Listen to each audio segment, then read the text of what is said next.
Welcome guys. तो आज हम एक न्यू सीरीज स्टार्ट कर रहे हैं। एक मॉनिटरिंग टूल है जो है प्रोमीथियस। आज हम प्रोमीथियस के बारे में पढ़ेंगे कि प्रोमीथियस क्या है और उसका रिक्वायरमेंट क्या है। ओके, तो बेसिकली प्रोमीथियस प्रोमीथियस प्रोमीथियस एक मॉनिटरिंग टूल है। ओके, या एक एप्लीकेशन है या एक सॉफ्टवेयर है या प्रोग्राम है, आप कुछ भी समझ लो। प्रोमीथियस एक सॉफ्टवेयर है, ठीक है। प्रोमीथियस क्या है? ओपन सोर्स सॉफ्टवेयर है। ओपन सोर्स मतलब कि इसका कोड फ्रीली अवेलेबल है या फिर पब्लिकली अवेलेबल होता है, तो उसको अपन जनरली ओपन सोर्स बोलते हैं। ओके, लाइक से अपन बोलते हैं ना जेनकिंस इज ओपन सोर्स, तो जेनकिन का कोड अवेलेबल है, उसकी कोई गिटहब एक रेपोजिटरी होती है, उसमें उसका कोड अवेलेबल होता है।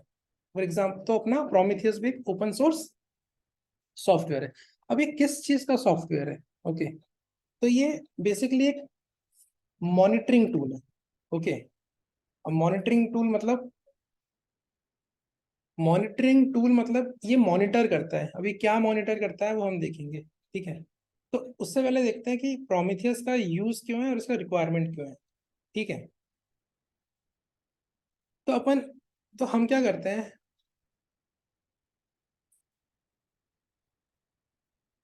हम हम एक वेब एप्लीकेशन क्रिएट करते हैं, ठीक है। एक वेब एप्लीकेशन के लिए हमारा एक वेब एप्लीकेशन है जिसको हमको होस्ट कर रहा है। ओके, ठीक है। कि अपने पास एक रिक्वायरमेंट आया कि हमको एक वेब एप्लीकेशन होस्ट करना है, उसके लिए हमको इंफ्रा क्रिएट करना है। ओके, तो जनरली वेब एप्लीकेशन क्रिएट करने के लिए क्या क्या रिक्वायरमेंट होता है और क्या क्या चीज लगता है। ओके, तो सबसे पहले तो मुझे डिवाइस चाहिए। ओके, डिवाइस चाहिए जिसमें क्या क्या हो, जिसमें रैम हो, ओके,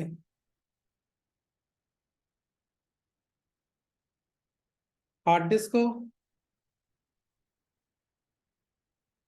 सीपीयू हो एंड नेटवर्क कार्ड। ओके, और भी मल्टीपल रिसोर्सेज होते हैं जो चिप्स की फॉर्म में होते हैं, वो हिडन होते हैं, ठीक है। तो बेसिक रिक्वायरमेंट मेरा ये है कि अगर मुझे मेरा एप्लीकेशन लॉन्च करना है तो उसके लिए मुझे एक डिवाइस चाहिए, एक हार्डवेयर चाहिए। उसमें हार्ड डिस्क होगा, सीपीयू होगा, रैम होगा, नेटवर्क कार्ड होगा। फिर उस डिवाइस के ऊपर एक ऑपरेटिंग सिस्टम होगा। Okay, operating system. अब अपने केस में मान के चलते हैं कि हमने लिनक्स ऑपरेटिंग सिस्टम यूज किया है। Okay, Linux operating system. अब हमारे डेवलपर ने एक वेबसाइट क्रिएट की है, ठीक है। एक वेबसाइट क्रिएट की है, उसने कोड डेवलप किया है। तो अब इस कोड को हमें हमारे मशीन पे डिप्लॉय करना है, मतलब लॉन्च करना है। तो उसके लिए हमको क्या रिक्वायरमेंट होगा? ऑपरेटिंग सिस्टम के ऊपर एक वेब सर्वर होगा रिक्वायरमेंट, ठीक है। वेब सर्वर, क्योंकि वेब सर्वर पर ही हम अपना एप्लीकेशन लॉन्च कर सकते हैं, ठीक है, डाल सकते हैं। मतलब वेब एप्लीकेशन को रन करने के लिए हमें वेब सर्वर का रिक्वायरमेंट होता है। ओके, अपने केस अपने केस में अपन यूज कर रहे हैं, मान लो HTTPD। Okay, HTTPD is a web server, या फिर ये अपाचे का प्रोडक्ट होता है। ओके, तो अगर अपन उबंटू मशीन यूज करते हैं तो उसमें अपन जनरली अपाचे यूज करते हैं, और अगर अपन रेड हैट का लेते हैं या फिर अमेजोन लिनक्स लेते हैं तो उसमें अपन HTTPD यूज करते हैं। ओके, तो दोनों ही सिमिलर है। ओके, तो ये मेरा हो गया वेब सर्वर। अब इस वेब सर्वर पे मैंने अपना एप्लीकेशन होस्ट कर दिया। मेरा यहाँ पे वेब ऐप का कोड मैंने यहाँ पे डाल दिया, मेरे वेबसाइट का कोड, और ये मेरा वेब एप्लीकेशन चलने लग गया। ओके, मेरे मशीन पे मेरा वेब एप्लीकेशन लॉन्च हो गया। ओके, तो अब क्या होगा? अब इंटरनेट से मेरे वेब एप्लीकेशन पे यूजर्स आएंगे, करेक्ट, ये इंटरनेट है, यूजर्स आएंगे। ओके, पर ये यूजर सबसे पहले कहाँ जाएंगे? ये यूजर्स, अब मेरा जो वेब एप्लीकेशन है, मान लो मैंने उसको एक URL दे दिया। ओके, एक सब डोमेन दे दिया, एक डोमेन दे दिया, like www.devops.com for example, sorry, devops.com। अब मेरे यूजर किसको हिट करेंगे? मेरे यूजर हिट करेंगे www.devops.com devops.com। ओके, और ये www.devops.com इसकी एंट्री कहीं डीएनएस में होगी। Okay, DNS, domain name server. Basically DNS क्या क्यों यूज आता है, ये नेम रिजॉल्व करने के काम आता है। ओके, एक तरह से मान लो रिजॉल्व करता है ये अपना जो भी अपने वेबसाइट का यूआरएल था उसको आईपी एड्रेस में पॉइंटिंग, आईपी एड्रेस से, ये अपनी मशीन का एक आईपी एड्रेस होगा। ओके, तो अपन क्या करेंगे, इस सब डोमेन से अपने मशीन का आईपी एड्रेस मैप कर देंगे। ओके, डीएनएस में। ओके, तो अब क्लाइंट जो भी होगा, यूजर, वो क्या हिट करेगा, वो हिट करेगा www.devops.com, और डीएनएस सर्वर क्या करेगा, इसको मेरे मशीन की आईपी पे भेजेगा। ओके, या फिर मेरी मशीन के आईपी पे भेजेगा। पर मैं अपने मशीन का आईपी यूज नहीं कर रहा। ओके, मैं मानता हूँ कि मैं लोड बैलेंसर यूज कर रहा हूँ। ठीक है, तो मैं यहाँ पे एक लोड बैलेंसर यूज कर रहा हूँ फॉर एग्जाम्पल। ओके, तो रियल वर्ल्ड में अपन ऐसे ही बनाते हैं इंफ्रा। तो उसमें क्या करते हैं हम, कि हम डीएनएस के अंदर मैप करते हैं हमारे डोमेन की एंट्री, जो भी हमारे वेबसाइट का यूआरएल होगा, जो भी हम यूज करेंगे, उसको अपन सी नेम से मैप करते हैं। ओके, सी नेम या फिर ए नेम या फिर आईपी एड्रेस से करेंगे तो अपन ए यूज करेंगे। ठीक है, सी नेम, इसको अपन सी नेम टाइप से मैप करेंगे, और यहाँ पे मेरे लोड बैलेंसर का एंड पॉइंट आएगा। ओके, एंड पॉइंट आएगा या फिर डीएनएस नेम आएगा। तो अब यूजर क्या करेंगे, इसको हिट करेंगे, ये डीएनएस क्या करेगा, रिजॉल्व करेगा इसको इस लोड बैलेंसर के एंड पॉइंट से। फिर फिर क्या होगा, जो क्लाइंट होगा या जो यूजर होगा, वो डीएनएस के थ्रू अपने लोड बैलेंसर पे आएगा। ठीक है, अब अपने लोड बैलेंसर पे आया, अब उसके बाद हमारा जो एप्लीकेशन है, मान लो वो वीपीसी के अंदर लॉन्च है। ओके, तो ये पूरा पार्ट मान लेते हैं कि हमारा जो एप्लीकेशन है ये वीपीसी के अंदर, तो अपना जो लोड बैलेंसर होगा वो भी वीपीसी के अंदर होगा। ठीक है,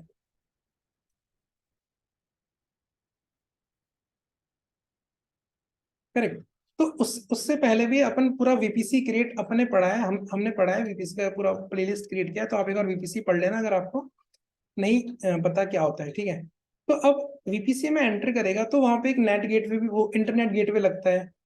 फिर उसके आगे अगर अपना ये पब्लिक सबनेट के अंदर है तो मल्टीपल चीजें लगती हैं। ओके, कुछ राउटर्स लगते हैं। तो अब ये लोड बैलेंसर के बाद अपना मान लो एक होता है टारगेट ग्रुप। ओके, ये मैं एडब्ल्यूएस की बात कर रहा हूँ। ठीक है, टारगेट ग्रुप, तो लोड बैलेंसर ट्रैफिक भेजता है टारगेट ग्रुप को। ओके, और इस टारगेट ग्रुप के पीछे अपना मशीन पड़ा हुआ है। ठीक है, अपना मशीन पड़ा हुआ है, और मान लेते कि अपने मशीन के ऊपर एक फायरवॉल अटैच है। ओके, एक फायरवॉल अटैच है जो कि होता है सिक्योरिटी ग्रुप,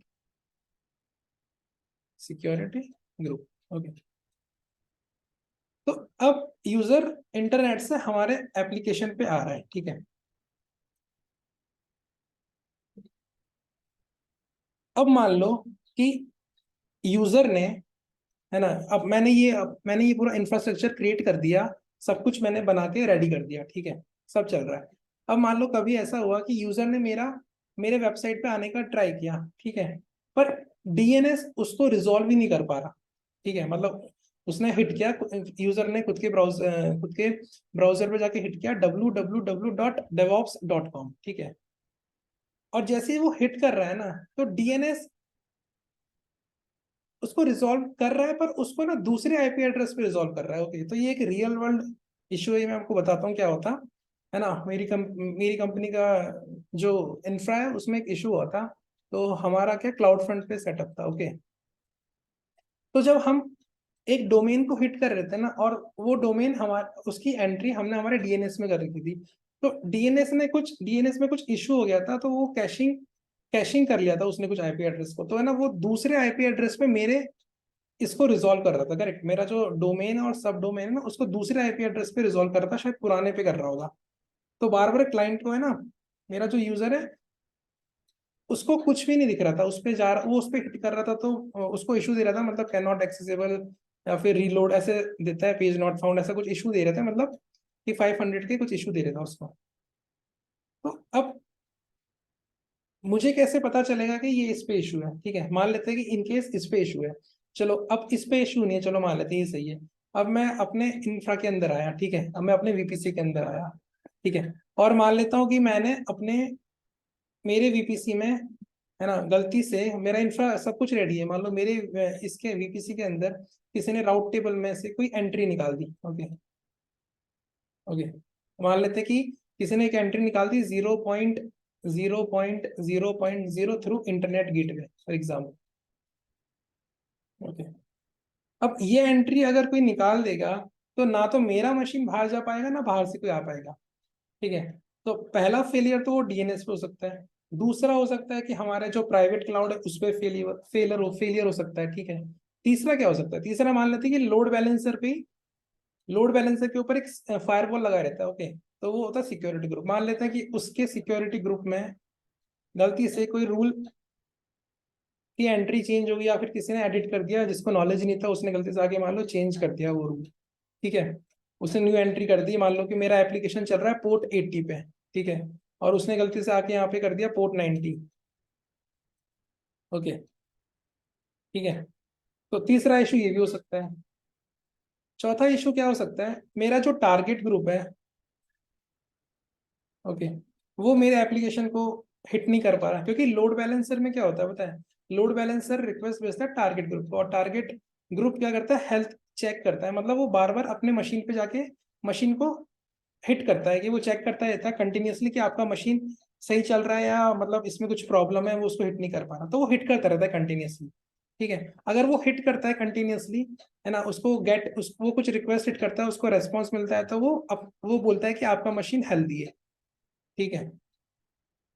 अगर उसको कुछ रेस्पॉन्स नहीं मिलता या फिर कुछ 500 एरर देता है, तो वो बोलता है कि आपका सर्वर अनहेल्दी है।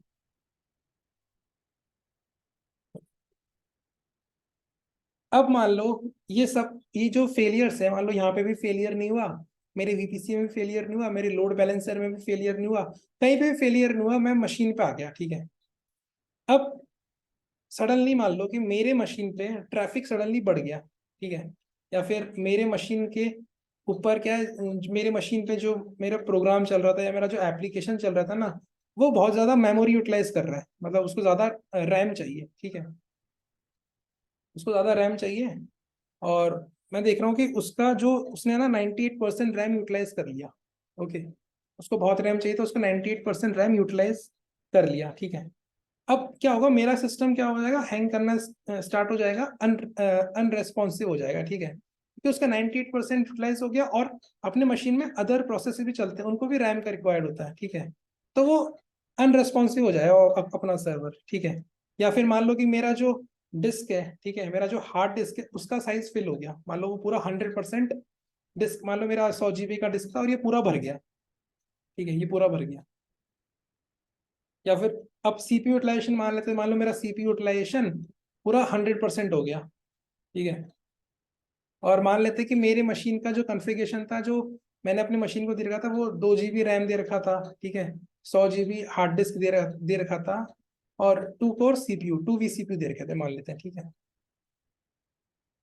या फिर मेरी नेटवर्क कार्ड का जो बैंडविड्थ है, मतलब जितना ट्रैफिक को अलाउ करता है या नहीं करता, या उसमें कुछ इश्यू आ गया, मेरे नेटवर्क कार्ड में इश्यू आ गया कि इतना इतना उसका बैंडविड्थ नहीं है ताकि वो ट्रैफिक को इन और आउट कर सके, ठीक है। तो ये मल्टीपल इश्यूज होते हैं, ठीक है। मान लेते हैं कि हम एकदम इंफ्रास्ट्रक्चर क्रिएट करने में एक्सपर्ट है, हमने हमारा इंफ्रा एकदम मस्त बना लिया, ठीक है, सब कुछ रेडी करके हमने हमारा एप्लीकेशन होस्ट कर दिया, ठीक है, क्लाइंट्स उस पर हिट कर रहे हैं, ठीक है। अब हमने हमारे एप्लीकेशन को वन टाइम क्रिएट करके सब कुछ करके छोड़ दिया, ठीक है। अब इशू तो उस पर कभी भी आ सकते हैं, ठीक है। जो ये मैंने इश्यूज बताया ना अभी, डीएनएस से लेकर लोड बैलेंसर पे लेकर, ये तो मैंने सिंपल बताया, ठीक है। बैकएंड में क्या होता है, अपने इंफ्रा में बहुत सारे रिसोर्सेज और होते हैं, बहुत सारी चीजें कनेक्टिविटी होती है, लाइक अभी तो मेरा एप्लीकेशन है, इसको वो डेटाबेस भी चाहिए होगा, ठीक है, बैकएंड में इसको एक रेडिस भी चाहिए होता है कैशे के लिए, इसको एक इलास्टिक सर्च चाहिए होता है, मतलब मल्टीपल इसको रिसोर्स लगते हैं, ठीक है, मतलब बैकएंड में अपना इंफ्रा बहुत बड़ा होता है, ये मैंने अभी सिंपल बताया डेमो के लिए, ठीक है, ठीक है। अब क्या होगा, मुझे पता नहीं चलेगा कि मेरा एप्लीकेशन कहाँ पड़ रहा है, मान लो कि मेरा डेटाबेस है, ठीक है, मेरा डेटाबेस, अब एडब्ल्यूएस क्या आता है, एडब्ल्यूएस क्या करता है, वो डेटाबेस अगर वो उसको अपग्रेड करना होता है तो पहले वो वार्निंग देता है कि आपका डेटाबेस पुराना हो चुका है, इसको अपग्रेड कर लो। तो अगर अपन नहीं करते ना तो एडब्ल्यूएस खुद कर देता है। और जब एडब्ल्यूएस डेटाबेस को अपग्रेड करता है ना तो डेटाबेस रिबूट होता है, ठीक है। अब रिबूट होगा, डेटाबेस रिबूट होगा तो मतलब अगर 5 मिनट के लिए भी अगर टाइम लगता है डेटाबेस को अप होने में, तो 5 मिनट के लिए मेरा एप्लीकेशन डाउन चल जाएगा, ठीक है। करेक्ट। अब एक रियल यूज केस बताता हूँ, जो मतलब रियल सिनेरियो बताता हूँ जो हुआ था। क्या हुआ था, मैंने एक एप्लीकेशन क्रिएट किया था, है ना। और उस पे मैंने कुछ 2 GB रैम दिया था, ठीक है। अब उस पे ना मैंने दो एप्लीकेशन होस्ट कर दिया, मतलब ठीक है, मतलब 2 सर्विसेज लॉन्च कर दी। अब उस पे मैंने मॉनिटर नहीं किया एक तरह से, ठीक है। मैंने मान लो कि उसमें मॉनिटर करना भूल गया। अब मैं देख रहा हूँ तो बार बार मेरा जो सर्वर है ना वो अनरेस्पॉन्सिव हो रहा है, मतलब मैं उस पर लॉग इन नहीं कर पा रहा। और उसमें बहुत टाइम लग रहा है मुझे लॉग इन करने में, क्योंकि उसका जो रैम था ना वो 99% पूरा यूटिलाइज हो चुका था। उसका लिमिट एक्सीड हो गया था कि अब मैं अगर लॉग इन भी कर रहा हूँ तो उसके लिए भी एक प्रोसेस चलता है, एक प्रोग्राम चलता है लॉग इन करने के लिए भी बैकएंड में। उसको वो रैम ही नहीं मिल रहा था तो वो रन ही नहीं हो पा रहा था, तो मैं लॉग इन ही नहीं कर पा रहा था। फिर मैं क्या कर रहा था, मैं अपनी मशीन को रिबूट कर रहा था। और जैसे ही मैं रिबूट कर रहा था तो मैं फिर लॉग इन हो पा रहा था। पर ये मेरे साथ बार बार हो रहा था, फिर मुझे समझ में नहीं आ रहा था क्या हो रहा है। फिर मैंने ये सब चेक किया, मैंने पूरा इंफ्रा चेक किया कि कहाँ पे क्या प्रॉब्लम हो रहा है। पर फिर मैं देखा कि ये रैम का प्रॉब्लम है। ये मुझे बाद में पता चला कि ये रैम का प्रॉब्लम है, ओके। क्योंकि मैं जब हिट कर रहा था ना तो मुझे 500 दे रहा था, मतलब बैड गेटवे। अब मुझे लगा बैड गेटवे दे रहा है तो ये शायद कोई लोड बैलेंसर पे इशू होगा या फिर किसी पे सिक्योरिटी ग्रुप पे इशू होगा, ये जा नहीं पा रहा होगा। पर मैं देखा कि कुछ तो इशू है। फिर मैं अपने मशीन पे गया तो वहां पे पता चल रहा है कि मैं लॉगिन ही नहीं कर पा रहा। लॉगिन कर रहा हूँ तो वो मैं लॉगिन होने में बहुत टाइम ले रहा है। तो फिर जब मैंने मशीन पे जाके कमांड चलाई एक free-m, ठीक है, ये बताता है कि कितना आपका रैम फ्री है। तो इसने मुझे बताया कि आपका रैम 99% यूटिलाइज हो रखा है। तब जाके मुझे समझ में आया कि ये जो मेरा प्रॉब्लम है, ये मेरा प्रॉब्लम था मेमोरी का, ठीक है। तो जैसे फिर जाके मैंने क्या करा, अपने मशीन का इंस्टेंस टाइप चेंज किया, मतलब रिसोर्स बढ़ाया और 2 GB रैम को मैंने कर दिया 4 GB। फिर मेरा एप्लीकेशन बराबर चलने लग गया, मतलब अप हो गया फटाफट से, तो ये एरर भी नहीं आया और मेरा एप्लीकेशन प्रॉपरली चल रहा था, ठीक है। ये एक रियल सिनेरियो था, ये हो चुका, ठीक है। दूसरा मैंने डीएनएस का बताया था, और एक और हुआ था। एक क्या हुआ था कि वीपीसी पे अपन राउट टेबल अटैच करते हैं, तो मैं क्या कर रहा था, मैं वीपीसी पेयरिंग कर रहा था, ओके। वीपीसी पेयरिंग कर रहा था। अब वीपीसी पेयरिंग करते वक्त हम क्या करते हैं, राउट टेबल्स में एंट्री करते हैं क्रॉस वीपीसी की, ओके, वाइस वर्सा। अब मैंने एक गलती कर दी, मैंने क्या कर दिया, मैंने एक न्यू राउट टेबल क्रिएट कर दिया, ओके। तो वो राउट टेबल गलती से मेरे वीपीसी से अटैच हो गया, ओके, मेन वीपीसी से। और उसमें ये इंटरनेट गेटवे की एंट्री नहीं थी। अब ये एंट्री नहीं थी तो मेरे मशीन पे ट्रैफिक आना बंद हो गया धीरे धीरे, पता है। तो जो मेरे मशीन पर जो पहले ग्राफ था ना ट्रैफिक का, वो कुछ ऐसा चल रहा था हाई, वो धीरे धीरे करते करते करते करते करते करते नीचे आ गया। अब इशू समझ में नहीं आ रहा कि कहाँ इशू हो गया, क्योंकि मैंने तो कोई एंट्री निकाली नहीं थी। और वो मेरा जो राउट टेबल क्रिएट किया था वो वीपीसी से अटैच हो गया। अब मैंने जाके उसमें चेक नहीं किया कि उसमें एंट्री है या नहीं है। तो वो एक रियल केस सिनेरियो था, जो फिर उसको हमने कैसे भी करके फिक्स कर दिया था। बाद में पता चल गया कि उसमें से एंट्री नहीं है, तो उसकी एंट्री कर दी तो हमारा वापस से एप्लीकेशन अप हो गया था, ठीक है। तो ऐसे ये छोटे छोटे इश्यूज आते रहते हैं, ठीक है, हमारे एप्लीकेशन में, हमारे सर्वर्स में। तो अब इन सब के लिए, अब इसमें क्या होता है, जैसे कि अभी तो ये इंफ्रा है पूरा, ठीक है। अब इन सब के लिए अलग अलग टीम होती है, लाइक नेटवर्किंग की टीम अलग होगी, ठीक है। डेटाबेस मैनेजमेंट करने की टीम अलग होगी, ठीक है। इंफ्रा क्रिएट करने की टीम एक अलग होगी, ठीक है। वेब एप्लीकेशन क्रिएट करने की टीम अलग होगी। तो हमको क्या करना पड़ेगा, अगर कुछ इश्यू होता है ना तो हमको सारी टीम पे जाके पूछना पड़ता है कि ये इश्यू हो रहा है, ये आपकी तरफ से हो रहा है, और सब अपने हाथ खड़े कर देंगे कि नहीं, हमारी तरफ से कुछ नहीं हो रहा। तो उस टाइम पे जब अपना प्रोडक्शन डाउन जाता है ना, तो इतना हैक्टिक हो जाता है ना सब कुछ, सबके माइंड में टेंशन चलता है कि कैसे आप होगा, कैसे आप होगा। तो सब एक दूसरे से पूछने लगते हैं, अलग अलग टीम से। और कम्युनिकेशन में भी टाइम लगता है टीम से, पता है। तो वो बोलते हैं कि नहीं, हमारे साइड से कुछ इशू नहीं है, हमारे साइड से कुछ इशू नहीं है। अब उस टाइम पे अपन फंस जाते हैं कि अब क्या करें, ठीक है। तो ये सब चीजें, इन सबको देखने के लिए, पता है, जो मैंने बताया, इन सबको देखने के लिए और इन सब पे नजर रखने के लिए हमको एक कोई ना कोई तो चाहिए, या तो ह्यूमन बीइंग चाहिए या फिर कोई एप्लीकेशन चाहिए, कोई टूल चाहिए, ठीक है। अब ह्यूमन बीइंग को तो अपन 24/7 रख नहीं सकते कि वो सब कुछ मॉनिटर करता रहे, या ये भी मॉनिटर करे, सब कुछ देखते रहे कि कुछ फटा या फिर कुछ इश्यू आया या नहीं आया, ठीक है, वो नहीं कर सकता। तो उसके लिए हम क्या यूज करेंगे, उसके लिए हम एक टूल यूज करते हैं जिसको बोलते हैं प्रोमीथियस। ओके, तो प्रोमीथियस क्या है पता है? प्रोमीथियस एक मैट्रिक्स मॉनिटरिंग टूल है। ओके, अभी मॉनिटरिंग टूल है इतना मान लो, ठीक है। तो ये दो काम करता है, ये मॉनिटरिंग भी करता है और अलर्टिंग भी करता है। तो अभी अपन मॉनिटरिंग का देखते हैं क्या करता है ना। तो ये क्या करता है प्रोमीथियस, ये सबको मॉनिटर करेगा, ठीक है। ये अपने मशीन को भी मॉनिटर करेगा, ठीक है। ये अपने लोड बैलेंसर को भी मॉनिटर कर सकता है, ये अपने डीएनएस को भी मॉनिटर कर सकता है, ये बहुत सारी चीजों को मॉनिटर कर सकता है, रिसोर्सेज को मॉनिटर कर सकता है इजीली, ठीक है। तो ऐसी सिचुएशन नहीं आए कि मेरा जो यूटिलाइजेशन है सीपीयू का, मतलब अब मान लो कि मेरा सीपीयू है मान लो, ठीक है, वो मैंने एक ही मशीन लॉन्च की है, ठीक है, मान लो, और इस पे ट्रैफिक सडनली इंक्रीज हो गया। अब मेरा सीपीयू तो पूरा अप हो गया, पूरा 100% यूटिलाइज हो गया, ठीक है। अब क्या होगा, अब तो ट्रैफिक आना बंद हो जाएगा, तो ये 100% यूटिलाइज हो गया, ट्रैफिक आ रहा है आ रहा है आ रहा है, मेरा मशीन गया, मेरा मशीन हो गया क्रैश। अब रिक्वेस्ट आना बंद, मतलब मेरा प्रोडक्शन गया डाउन, ठीक है। तो इन सब चीजों को मॉनिटर करने के लिए हम प्रोमीथियस को यूज करते हैं, ठीक है। प्रोमीथियस क्या करता है, प्रोमीथियस कुछ नहीं करता, वो अपन को मैट्रिक्स शो करता है। अब मैट्रिक्स क्या होता है, ठीक है, मैट्रिक्स कुछ नहीं होता, मैट्रिक्स एक न्यूमेरिक मेजरमेंट होता है। जैसे कि सीपीयू, आपका सीपीयू कितना परसेंट यूटिलाइज हुआ, अपन को बताएगा कि आपका सीपीयू, अगर आपका सीपीयू 80% यूटिलाइज हो रहा है, आपका रैम इतना यूटिलाइज हो गया, आपके हार्ड डिस्क में इतना स्पेस फ्री है, ठीक है, या फिर आपके लोड बैलेंसर पे ट्रैफिक नहीं आ रहा, मतलब ये सबको मॉनिटरिंग करता है, ठीक है। तो प्रोमीथियस एक मॉनिटरिंग टूल होता है, ठीक है। तो डेवऑप्स की दुनिया में क्या होता है, आपने पढ़ा होगा डेवऑप्स में, वो बोलता है कि कंटिन्यूअस डिप्लॉयमेंट, कंटिन्यूअस मॉनिटरिंग। तो रियल टाइम पे जो मॉनिटर करता है ना, वो होता है कंटिन्यूअस मॉनिटरिंग। तो अपना प्रोमीथियस रियल टाइम पे मॉनिटर करता है, ठीक है। वो हर चीज को मॉनिटर करता रहता है प्रोमीथियस, ठीक है।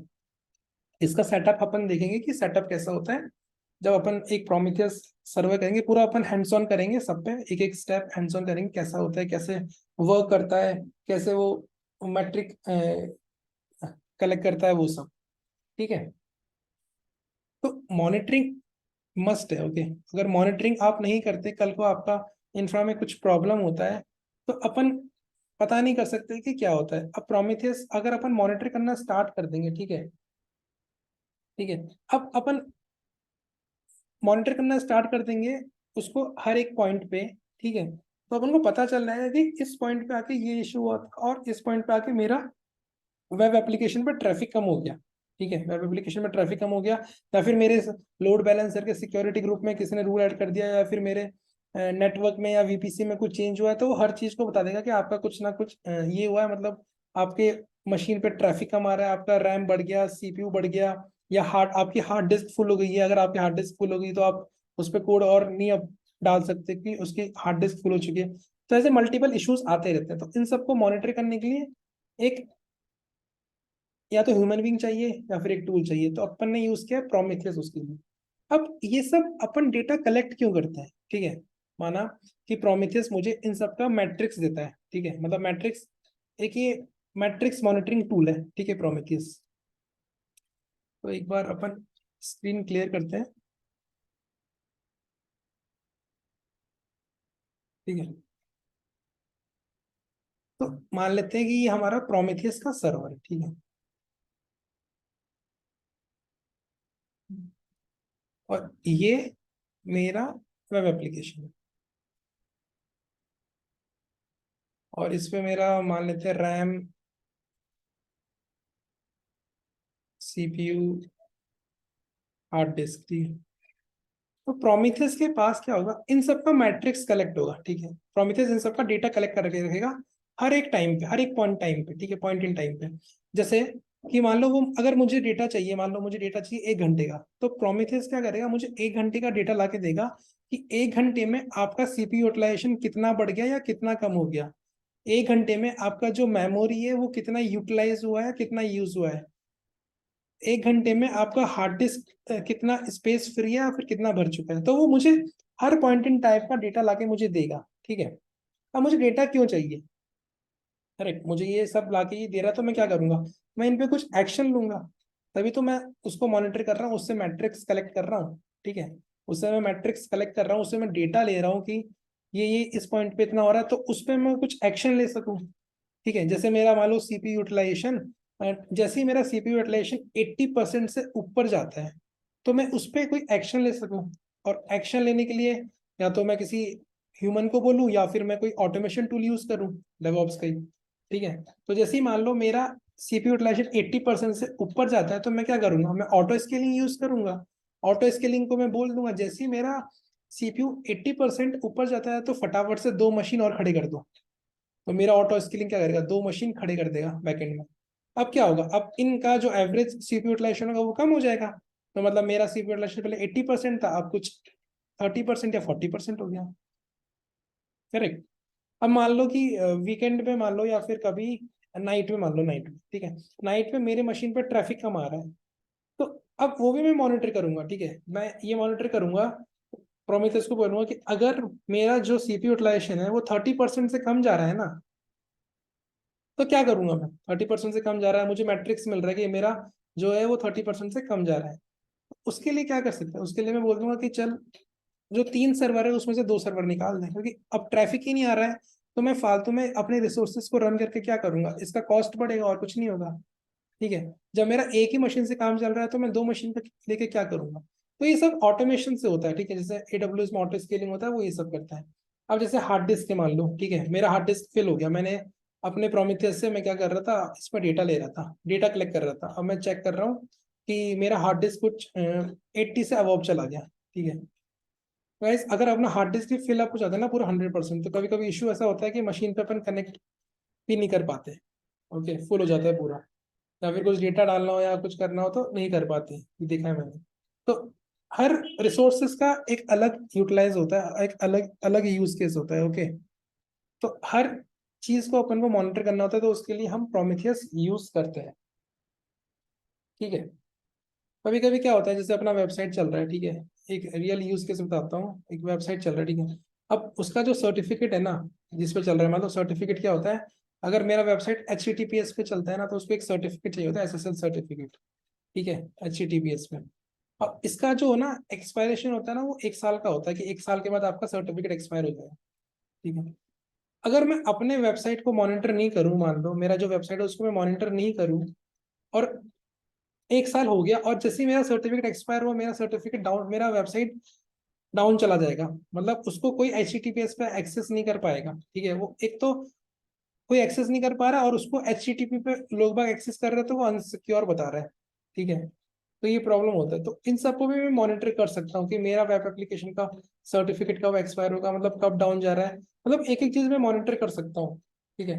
तो बेसिकली प्रोमीथियस का यूज इसलिए अपन करते हैं कि हमने हमारा इंफ्रा एक बहुत स्ट्रांग इंफ्रा बनाया है, पर उस इंफ्रा को मेंटेन करने के लिए, उसको 24/7 अप करने के लिए, उसको कंटिन्यूस मॉनिटरिंग करने के लिए कोई ना कोई टूल चाहिए, ठीक है, जो उस पर 24 घंटे नजर रख सके कि क्या चल रहा है, ठीक है।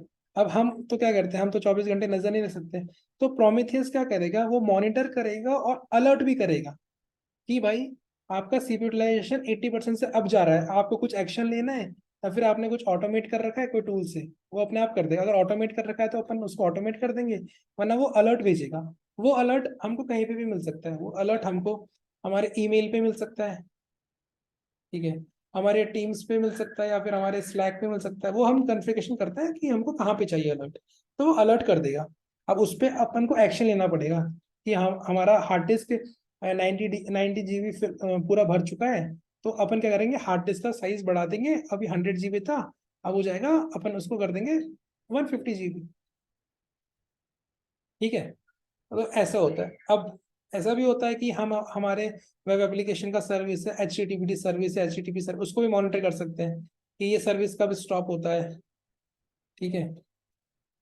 कब अप हो गया, कब डाउन चला गया, वो सब भी अपन मॉनिटर कर सकते हैं। अपन कंटेनर को भी मॉनिटर कर सकते हैं। प्रोमेथियस तो कंटेनर वर्ल्ड में बहुत यूज होता है। कंटेनर को मॉनिटर कर सकते हैं कि अभी हमारे कितने कंटेनर अप हैं, कितने कंटेनर रनिंग मोड में हैं, कितने कंटेनर डाउन है, कितने टर्मिनेट हो गए, तो अपन वो भी मॉनिटर कर सकते हैं। ठीक है, ट्रैफिक के हिसाब से। तो सब कुछ अपन मॉनिटर कर सकते हैं, ठीक है, अलग अलग। और ऐसा नहीं कि प्रोमेथियस से अपन सिर्फ एडब्ल्यूएस की रिसोर्स मॉनिटर करेंगे।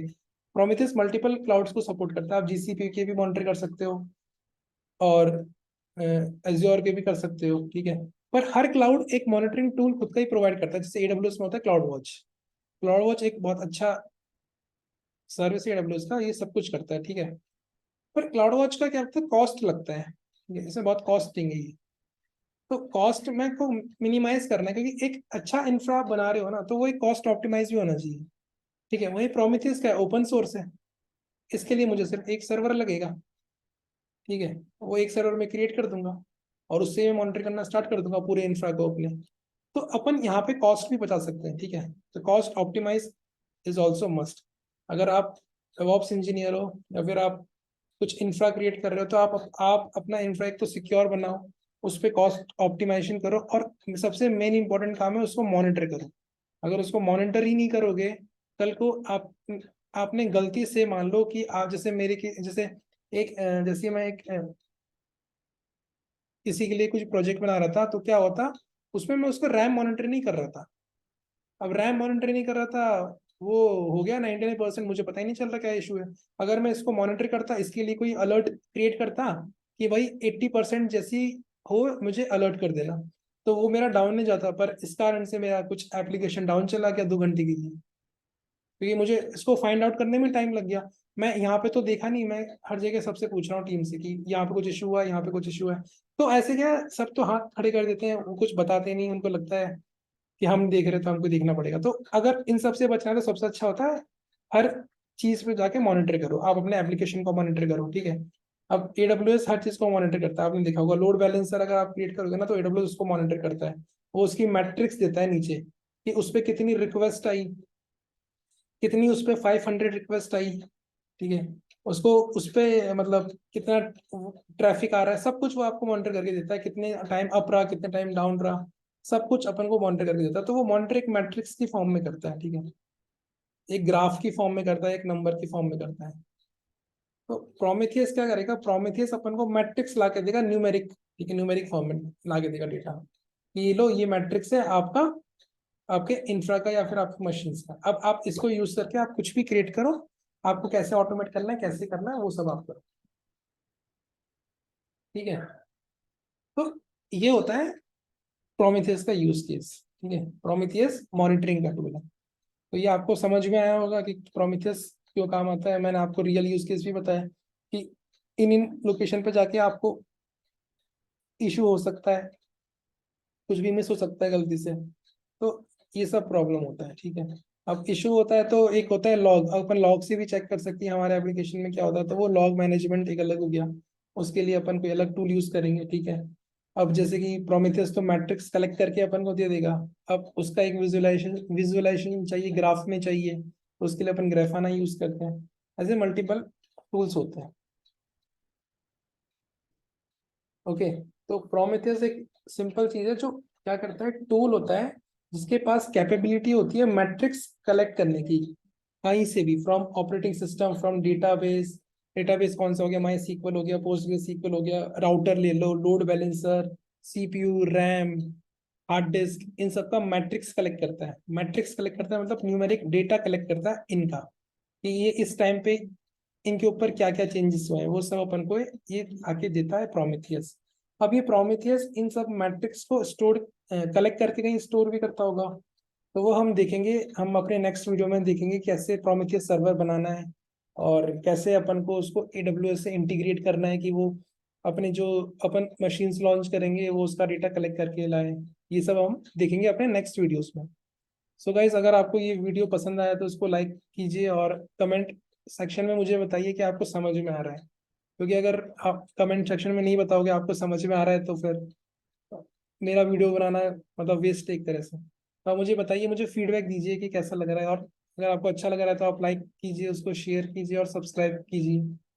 और कोई कुछ भी प्रॉब्लम हो या फिर आपको कुछ समझ भी नहीं आया तो आप मुझे कमेंट सेक्शन में ज़रूर बताएं गाइस। सो आज यहीं ख़त्म करते हैं। Thank you guys.